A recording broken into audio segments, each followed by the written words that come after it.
Friends good afternoon welcome back to my channel केमन आछो सबाई आमार नतून एकटी ब्लगे सबाइके अनेक अनेक अनेक स्वागत और अनेक अनेक अनेक भालोबासा। तो आज के कि बार बोलो तो आज के होच्छे शनिवार एखन बाजे ठीक दुपुर दुटो। तो मा बाड़ीते नेই आमी ठीक दुटो थेके ब्लगटा स्टार्ट करलाम। तो तोमरा देखते थाको और संगे थाको। मा गेছে অফিসে আজকে মিটিং আছে মান্থ মিটিং মাসে দুটো করে মিটিং হয় তো সেই আজকে একটা আছে তো গেছে অনেক সময় সেই 12:30টার দিকে গেছে আর এখন বাজে দুটো। তো অনেক সময় পরে আমি তোমাদের সামনে ব্লগটা স্টার্ট করলাম। এখনো এডিট হয়নি। আমি এত সময় স্নান করছিলাম প্রায় 1 ঘন্টা ধরে স্নান করেছি। স্নান টান করে এসে সবে বসলাম তারপরে ভিডিওটা শুরু করলাম। আর মা তো গেছে টোটোতে আর কৌশিক মাকে আনতে গেছে স্কুটি করে আনতে গেছে এক্ষুনি গেল আর সেই ব্লগটা স্টার্ট করলাম। তো মা বাড়ি আসুক তারপরে খাওয়া দাওয়া করবো। আজকে দুপুরে কিছু রান্না হয়নি মা যেহেতু ডিউটিতে গেছে তো সকালবেলা কিছু করতে পারি না। আর এই যা গরম মানে রান্না করার মতো না পাগল হয়ে যাচ্ছি। তো সেই জন্য মা সকালে ডালিয়া রান্না করেছিল ওটা খাইনি। ওই যে ওই সকালে চা বিস্কুট খেয়েছিলাম আর কিছু খাইনি। তো ওই ডালিয়াটা আমরা দুপুরবেলা খাবো। তো ডালিয়াটা খাবো দুপুরে আর কিছু খাবো না। যা রান্না হবে রাত্রে দেখা যাবে। তো চলো ভিডিওটা দেখতে থাকো আর সঙ্গে থাকো। মা বাড়ি আসুক তারপর তোমাদের সঙ্গে। এই যে মা ডালিয়া রান্না করে চলে গেছে। তো আমি এখনো দেখিও নি তোমরা দেখলে আমিও দেখলাম। তো সোয়াবিন দিয়েছে। আজ কয়েকদিন ধরে মানে পায়েলদির বাড়িতে গেছিলাম তার আগে মানে বাড়িতে যে পরিমাণে সোয়াবিন খেয়েছিলাম না এখন না সোয়াবিনটা খেতে একদম আমার আর ইচ্ছা করছে না। বিশ্বাস করো মানে বেশি সোয়াবিন খেয়ে সোয়াবিনের প্রতি ভালোবাসাটাই মনে হচ্ছে যেন আমার চলে গেছে। তো বন্ধুরা দুপুরে ডালিয়া খেয়েছি আর কিছু খাইনি। আর আমার মা খেয়েছে ছোটো কাকে একটু ভাত তরকারি দিয়েছিল ডাল তরকারি সোয়াবিনের তরকারি তো ওই দিয়ে মা খেয়েছে। তো এখন একটু রেস্ট নেব দুপুরবেলা শুয়ে তোমাদের সঙ্গে সেই সন্ধ্যেবেলা দেখা হচ্ছে ঠিক আছে। চলো মা বাড়িতে চলে এসছে। আজ কয়েকদিন আম খাওয়ার জন্য প্রাণটা ছটফট ছটফট করছে। বলে না সময় থাকতে মূল্য দেওয়া হয় না আর যখন থাকে না তখন তার অভাবটা বোঝা যায়। তেমন হচ্ছে এই আম আমাদের গাছে প্রচুর আম হয় তখন এর মূল্যটা আমরা বুঝতে পারি না। আর এবছর আম হয়নি তাই আমের মূল্যটা কি এবার বুঝতে পারি। এবছর এই ফার্স্ট টাইম আম কিনলাম। হ্যাঁ আমরা আম কিনে খাই না কোনোদিন।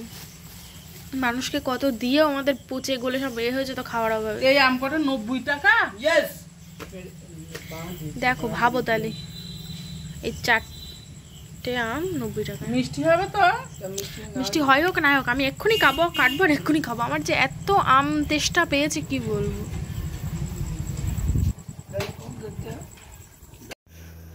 তো বন্ধুরা বিট্টু তো আম আনলো দেখতেই পেলে। তো আম খাওয়ার জন্য মানে আমার এটা ছটপট ছটপট করছে আত্মাটা। কারণ দেখবে মাঝে মাঝে না এরকম হয় যখনই মানে কিছু খেতে ইচ্ছা করে মাঝে মাঝে যে কোনো জিনিস খাওয়ার প্রতি এতটা হয় না মানে সেই জিনিসটা মানে তখনই পেতে হবে এমন একটা ব্যাপার। তো সেরকম আমারও এখন আম খাওয়ার প্রতি এরকম একটা হয়েছে। ওই জন্য বিট্টুকে আম আনতে দিয়েছিলাম। তো বিট্টু আম নিয়ে এসছে কিন্তু সেই আমটা আমার ভাগ্যে মানে সেইভাবে হলো না। কারণ বিট্টু বাচ্চা মানুষ তো দেখে শুনে আনতে পারিনি আমটা ভালো হয়নি। একটা তো একদমই বাজে আর বাকি দুটো তাও কোনো রকম হয়েছে। তো ওটা যা হোক কোনো রকম খেয়ে একটু আত্মাটা শান্তি দিলাম। কোনো রকম হয়েছে। আমি যাব পরের দিন বাজারে গিয়ে দেখে শুনে ভালো আম কাঁঠাল কিনে আনবো। আমি জানো তো কাঁঠাল আগে একদম খেতে ভালোবাসতাম না। কাঁঠাল খেতে আমার যে আগে ইচ্ছা গন্ধও সহ্য করতে পারতাম না। ইদানিং কি হয়েছে এই আগের বছর থেকে কাঁঠালের প্রতি আমার একটা ভালোবাসা চলে এসছে। কাঁঠাল খাই না কিন্তু একদম গন্ধ সহ্য করতে পারতাম না ছোট থেকে এই পর্যন্ত একটা না। আগের বছর থেকে ওই যে একদম নরম তুলতুলে যে কাঁঠালগুলো হয় জন্ম থেকে 20 বছর বয়স পর্যন্ত কাঁঠাল খাইনি না গন্ধ এখন কাঁঠাল খাচ্ছে বলো বন্ধুরা। একদম তুলতুলে যে কাঁঠালগুলো ওইগুলো খেতে আমার বেশি মানে ইচ্ছা করছে এখন ভালো লাগে। তো অল্পই খাই বেশি খাই না তবে সব জিনিস আমি অল্প অল্পই খাই কিন্তু খেতে ভালোবাসি। তো এরকম হয় মাঝে মাঝে কোনো জিনিস আমার মা যেমন আগে জানো তো সোয়াবিন খেতোই না দেখতেই পারতাম না। সোয়াবিন এখন আমার খুব প্রিয়। এখন সোয়াবিন খুব ভালো লাগে সোয়াবিন খেতে। ওরকম হয় মানুষের কিছু কিছু জিনিস আগে খায় না পরে আবার। মেয়েটার জন্য একটু চাউমিন কিচ্ছু খাওয়া হচ্ছে না। আগের দিন একটু করেছিল তো অল্প খেয়েছিল। ওই জন্য এই আমটা খেয়ে একটু পেটটা একটু হলো। আর রাতে তো আজকে তো আমাদের সারাদিন কোনো রান্না বান্না হয়নি। দুপুরে ডালিয়া আর রাত্রে রান্না বান্না হওয়ার কথা রয়েছে এখন কিন্তু এখন আর কোনো রান্না বান্না হবে না। দেখি হোটেল থেকে কিছু রুটি তরকা বা কিছু আনা যায় কিনা, দেখা যাক, ভাবছি এরকম একটা কিছু। গরমে আর ভালো লাগছে না, 2 দিকে ডিউটি করে আমার আর শরীরে আর দিচ্ছে না। ডেঙ্গু, তারপর অফিসের মিটিং, তোমরা তো জানো, মা তো গেছিল। তো এই তো আমি একটুখানি খেয়েছি। রান্না করে কিন্তু এত গরমটা না পড়লে ও আমি গরম একদম সহ্য করতে পারি না। না তো ও, আমি তো ফেলে রেখে চলে যাই, ওই তো সব করে। আমি এই গরমের জন্য আমি শুধু আটকে আছি। দেখা যাচ্ছে আমি ভাতটা করে রেখে যাই, সবজিগুলো কেটে রেখে যাই, আমি চলে যাই, ওই আমি বাড়ি এসে দেখি রান্না বান্না করে সব কমপ্লিট করে রেখে দেয়। এরকম করি আমি, কিন্তু এরকম করে গরমে না আমি পারছি না। অতিরিক্ত গরমে পারছে না, আমি যেতেও দিচ্ছি না। আমি থাকবো না বাড়ি, আর একা বাড়ি, আর গরমে যদি কিছু হয়ে যায় মানে খুব মুশকিল। আমার গরমে ভীষণ কষ্ট হয়, যার জন্যই তো এসি লাগানো, নইলে আমার গরমে ছটফট ও কাকিরা কি সবসময় কি এসে বসে থাকবে? দিনের বেলা ওদেরও তো কাজ কাম আছে, রান্না বান্না করবে। এবার দেখে যদি আমি বলি যে রান্না করে, এত গরমের মধ্যে যদি কোনো কিছু হয়ে যায় তা কেউ দেখার থাকবে না একদম। আর আমি চলে গেলেই তালা দেওয়া থাকে, ওই তালা দেওয়া, আর আমি বাড়ি আসছি তালা করা, ছোট থেকে অভ্যাস যে মা চলে যাবে ডিউটিতে আর আমি বাড়িতে থাকবো। 5 বছর বয়স তখন আমি এই কাজের ইন্টারভিউ দিয়েছি, ইন্টারভিউ দেওয়ার পরে ট্রেনিং হয়েছে, ওদের বাড়িতে থাকতো। তারপরে যখন চাকরিটা পেয়ে গেলাম, তারপর ডিউটি শুরু হলো, ওই যে বলতাম যে তালা মেরে রাখবা, কেউ আপন নিজের লোক আসলেও তালা খুলবা না, বলবা মা বাড়ি আসলে তারপর। হ্যাঁ, মা বাড়ি আসলে তারপর।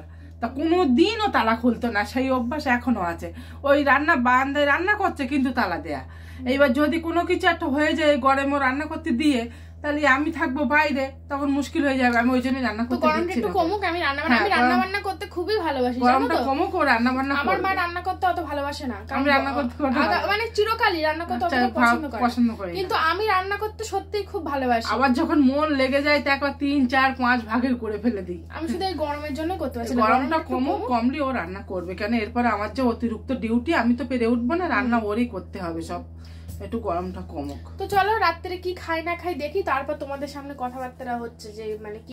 আজকে রাত্রে ডিনারে কি আছে মা? আজকে রাত্রে ডিনারে আছে তরকা, রুটি, পেঁয়াজ, কাঁচা লঙ্কা। এসি কি চলছে? হ্যাঁ, ফ্যান অফ করতে হবে। আজকে কি? তরকা, রুটি, পেঁয়াজ, কাঁচা লঙ্কা। আমি খাবো না। আমার তো খাওয়া হয়ে গেছে। হ্যাঁ, তোমার দেবো না। এই দেখো মা একা খাচ্ছে। তোমার রুটি কই? আছে, দাঁড়াও। আজকে তরকাটা একদম যেখান থেকে আনা হয়েছে, একটা নতুন রেস্টুরেন্ট থেকে আনা হয়েছে, এখান থেকে আগে কখনো আনিনি। এক তো দারুণ, মানে একদম ঘরোয়া, তেল নাই, একদম ঘরোয়া। আর একটা তুই যতটা খাবি খা, আমাদের এখানে নষ্ট করিস পরে নিবি। আমাদের এখানে একটা রেস্টুরেন্ট আছে, মানে যেটা পপুলার, সেখান থেকে নিয়ে আসি যখন প্রচুর তেল থাকে, উপরে তেল ভাসে বলা। দেখো তেল নেই, একদম শুকনো। আচ্ছা ওসব ছাড়ো, তো যে তেল ভাসে বলা, তেল ভাসে মানে কি বিশাল তেল গার্ডেনিং করে এখন। হ্যাঁ, আর রুটিগুলোও দেখো মা একদম মনে হচ্ছে ঘরের বানানো, হাতে তৈরি, তুলতুল করছে, নরম, ধরে দেখাও, এই দেখো তুলতুল করছে, খামির করা রুটি। আমিও সেটা বুঝতে পেরেছি, ঘরের মতো বলা, একদম ঘরোয়া। তো বেশ ভালো লেগেছে আমাদের, খেয়ে দেখো, বেশ ভালো মনে হচ্ছে বাড়িতে বানানো। কি আমার খাওয়া হয়ে গেছে, আমি আগেই খেয়ে নিয়েছি, আমার খিদে পেয়েছিল প্রচন্ড। কালকে দিনটা গেলেই সোমবারই, মনে মনে খুব আনন্দ হচ্ছে।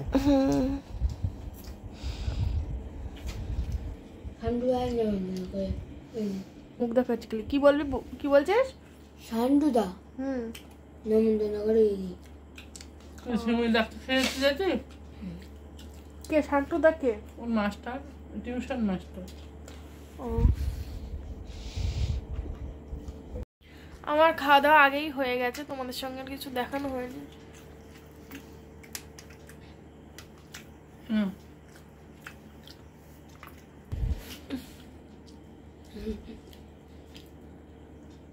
ভালো লাগছে রাজ?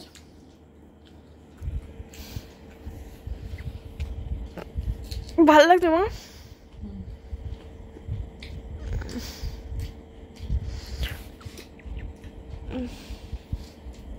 তো মা এই যে ওষুধ খাচ্ছে, দেখতেই পাচ্ছ। খাওয়া দাওয়া, রাত্রে খাওয়া দাওয়া, রুটি আমরা সবাই খেলাম, আমি আর মা খেলাম রুটি। রাজকে অল্প একটু দিয়েছিলাম, কারণ ও তো ভাত খায়, রুটি খেতে পছন্দ করে না। রাজ বাথরুমে গেছে, ও আসলে আমরা শুয়ে পড়বো। মা রাজ তো এই ঘরে শোই, আর আমি শোবো পাশের ঘরে। তো খাওয়ার পরে সব গোছানো টোছানো কমপ্লিট। বাসন তো মাজতেই হয় না জানো, কারণ আমাদের কাজের দিদি আছে, সে এসে মেজে দেয়। তো আমাদের কাজের দিদি কিন্তু বাসনটা খুব ভালো মাজে, বলো একদম ঘষে মেজে চকচকে করে মাজে। কিন্তু ঘর ঝাড় দেওয়াটা অতটাও ভালো হয় না, ওই জন্য মা আবার ঝাড় দেয়, তাই না? তবে বাসন টাসন পুরো ঠিকঠাক মাজে, ঘরটারও ঠিকঠাক মোছে, ভালোই।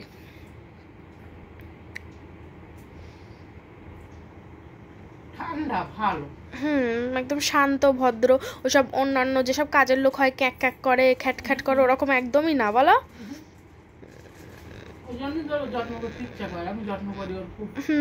কারণ ও অন্যরকম। পায়েলদি কি বলছিল বলো তো?